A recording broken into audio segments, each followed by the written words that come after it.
this video lecture I am going to talk about the genetic code. Genetic code को समझने से पहले हमें समझना होगा सेंट्रल डोग्मा के बारे में. अगर सेंट्रल डोग्मा आपको इजीली क्लियर हो जाएगा तो आपको जेनेटिक कोड भी समझ में आ जाएगा. ठीक है. तो वैसे हम सेंट्रल डोग्मा के बारे में लास्ट वीडियो लेक्चर में बता चुके हैं, तो इसको एक बार हम फिर से आपको रिकॉल करा देते हैं. तो यहाँ पर सेंट्रल डोग्मा में क्या होता है, रेप्लिकेशन प्रोसेस होता है. रेप्लिकेशन में क्या होता है, डीएनए से डीएनए बनता है. डीएनए क्या है, एक न्यूक्लिक एसिड है, और न्यूक्लिक एसिड से न्यूक्लिक एसिड बनना बहुत इजी होता है. क्यों इजी होता है, क्योंकि वहाँ पर क्या फॉलो हो रहा होता है, कॉम्प्लीमेंटरिटी रूल फॉलो हो रहा होता है.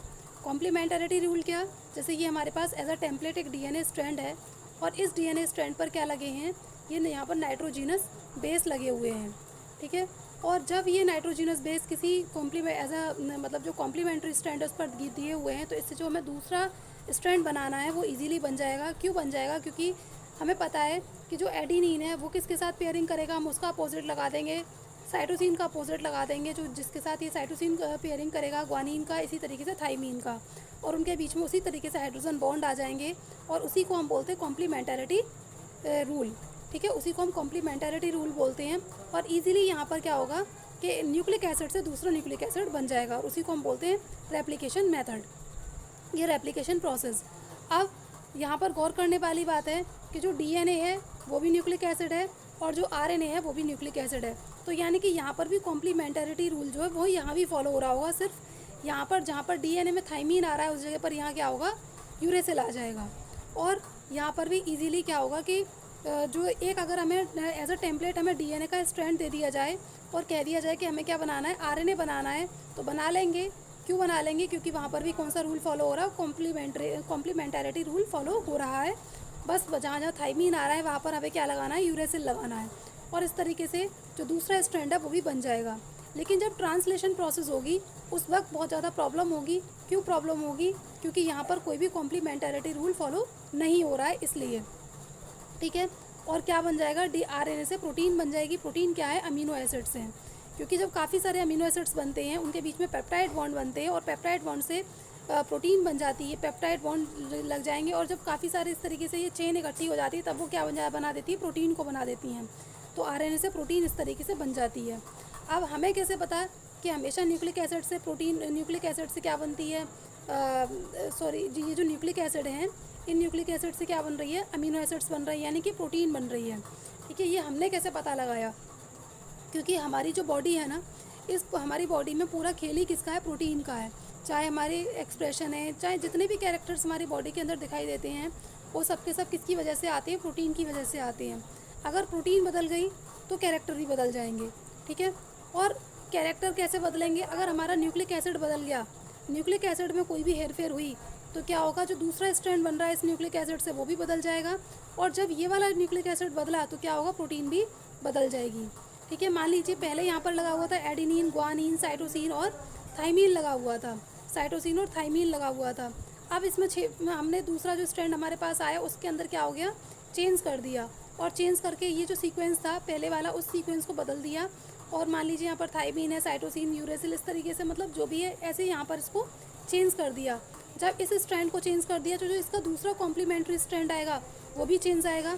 और जब ये स्ट्रैंड बदल जाएगा तो क्या होगा, आरएनए जो स्ट्रैंड बन रहा है वो भी चेंज हो जाएगा. और जब आरएनए स्ट्रैंड बदल गया, उसका बदल जाएगा, तो जो प्रोटीन है वो भी बदल जाएगी. जिससे ये प्रूफ हो जाता है कि न्यूक्लिक एसिड क्या है, न्यूक्लिक एसिड से क्या बनते हैं, अमीनो एसिड्स बनते हैं. न्यूक्लिक एसिड किसे बनाते हैं, अमीनो एसिड यानी कि प्रोटीन को बनाते हैं. ठीक है. अब नेक्स्ट उसमें आता है deciphering of the genetic code were most challenging for 20 amino acids. यानी कि 20 अमीनो एसिड्स को कोड करने के लिए जो जेनेटिक कोड बनाना था, 20 अमीनो एसिड्स के लिए जेनेटिक कोड बनाना, ये बहुत ज़्यादा कैसा था, चैलेंजिंग काम था. बहुत ही ज़्यादा मुश्किल वाला वर्क था, यानी कि बहुत ही कॉम्प्लेक्स प्रोसेस था 20 अमीनो एसिड्स के लिए जेनेटिक कोड को बनाना.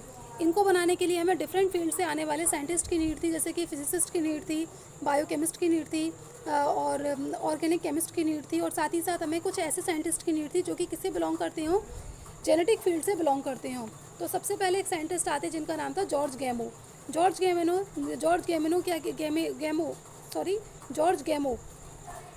गैमो ने ये यूज़ किया परम्यूटेशन कॉम्बिनेशन मेथड को यूज़ किया. किसको यूज़ किया, परम्यूटेशन कॉम्बिनेशन मेथड को यूज़ किया, प्रोसेस को यूज़ किया, जिसमें उन्होंने 20 अमीनो एसिड्स के लिए 64 कोडॉन्स को जनरेट किया, ठीक है। और कौन सा फार्मूला लगाया, 4 की पावर 3।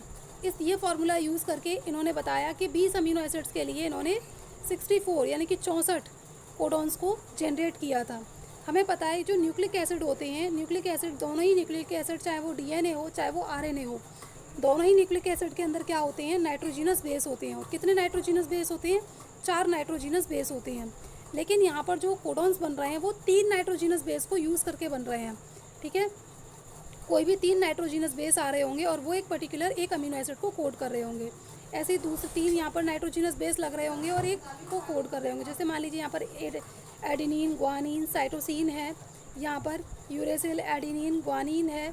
तो ये क्या है, ये क्या बन गया, ट्रिपलेट बन गया। तो ये जो कोडॉन है ये किस फॉर्म में रहते हैं, ट्रिपलेट के फॉर्म में रहते हैं।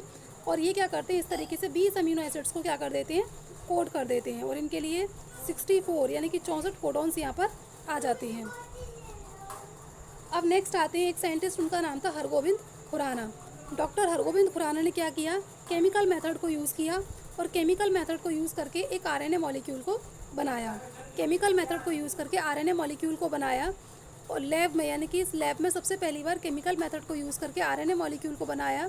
और इस आरएनए मॉलिक्यूल को बनाने के लिए इन्होंने कुछ होमोपॉलीमर्स और कोपॉलीमर्स को यूज़ किया। होमोपॉलीमर्स क्या होते हैं, जो एक जैसे बहुलक होते हैं उनको होमोपॉलीमर्स कहते हैं। और कोपॉलीमर्स कहते हैं जो इनके सहायक पॉलीमर्स होते हैं उनको कहते हैं कोपॉलीमर्स। यानी कि होमोपॉलीमर्स और कोपॉलीमर्स को यूज़ करके इन्होंने आरएनए मॉलिक्यूल को बनाया। और सबसे पहली बार लैब में आर्टिफिशियली केमिकल मेथड को यूज़ करके जो आरएनए मॉलिक्यूल को बनाया था वो किसने बनाया था, डॉक्टर हरगोविंद खुराना ने बनाया था। अब इसके नेक्स्ट है साइंटिस्ट, उनका नाम है नीरेनबर्ग। नीरेनबर्ग ने क्या किया, सेल फ्री सिस्टम को यूज़ करके प्रोटीन सिंथेसिस को बनाया था। Cell free system for protein synthesis, यानी कि प्रोटीन सिंथेसिस के लिए इन्होंने किसका यूज़ किया, सेल फ्री सिस्टम का यूज़ किया, है ना। अभी जो सेंट्रल डॉग्मा वाला प्रोसेस देख रहे हैं, ये जो सेंट्रल डॉग्मा वाला प्रोसेस है वो किसके अंदर हो रहा है, सेल के अंदर हो रहा है। लेकिन नीरेनबर्ग ने जो प्रोटीन सिंथेसिस कराई थी वो कैसे प्रोसेस में कराई थी, सेल फ्री सिस्टम में, यानी कि यहाँ पर सेल नहीं थी, सेल फ्री सिस्टम में इन्होंने प्रोटीन सिंथेसिस कराई थी। तो ये भी याद रखिएगा, बहुत ज़्यादा इंपॉर्टेंट है एग्जाम पॉइंट ऑफ व्यू से। नेक्स्ट एक साइंटिस्ट आते हैं, उनका नाम था सेवेरो ओकोआ। सेवेरो ओकोआ ने एक एंजाइम बनाया, सेवेरो ओकोआ एंजाइम। ये इन्होंने अपने नाम पर ही इस एंजाइम का नाम रखा था। और इस एंजाइम को किस नाम से जानते हैं, पॉलीन्यूक्लियोटाइड फॉस्फोराइलेज, ठीक है। क्या नाम था इसका, पॉलीन्यूक्लियोटाइड फॉस्फोराइलेज। अब जहाँ भी न्यूक्लियोटाइड आ जाए, न्यूक्लियोटाइड का मतलब क्या है, ये न्यूक्लिक एसिड है, ठीक है। क्या है ये, न्यूक्लिक एसिड है। और ये इस न्यूक्लिक एसिड का यूज़ करके ये किसे बना रहे थे, आरएनए मॉलिक्यूल को बना रहे थे। क्या, एंजाइमेटिकली आरएनए मॉलिक्यूल को ये सिंथेसिस कर रहे थे, ठीक है। एंजाइमेटिकली ये इन्होंने क्या किया, आरएनए मॉलिक्यूल को सिंथेसाइज किया, ठीक। और साथ ही साथ इन्होंने इन्होंने टेम्पलेट यूज़ की थी, उस टेम्पलेट में कुछ इन्होंने ऐसे डिफाइंड सीक्वेंसेस को यूज़ किया था। इसमें इन्होंने जो एज अ टेम्पलेट यूज़ की थी, जिससे कि उस टेम्पलेट से जो आरएनए मॉलिक्यूल, जो एंजाइमेटिकली आरएनए बन रहा था, उसके लिए इन्होंने एक ऐसी टेम्पलेट यूज़ की थी जिसमें क्या थी, कुछ डिफाइंड सीक्वेंसेस थे। और वो जो टेम्पलेट थी वो किस तरीके से वर्क कर रही थी, इंडिपेंडेंट मैनर में वर्क कर रही थी। अगर वो डिपेंडेंट मैनर में वर्क कर रही होती तो बिल्कुल सेल वाला प्रोसेस हो जाता, जो सेल के अंदर जो डीएनए से डीएनए बनना, फिर डीएनए से आरएनए बनना, फिर आरएनए से प्रोटीन का बनना, तो बिल्कुल वो वाला प्रोसेस हो जाता।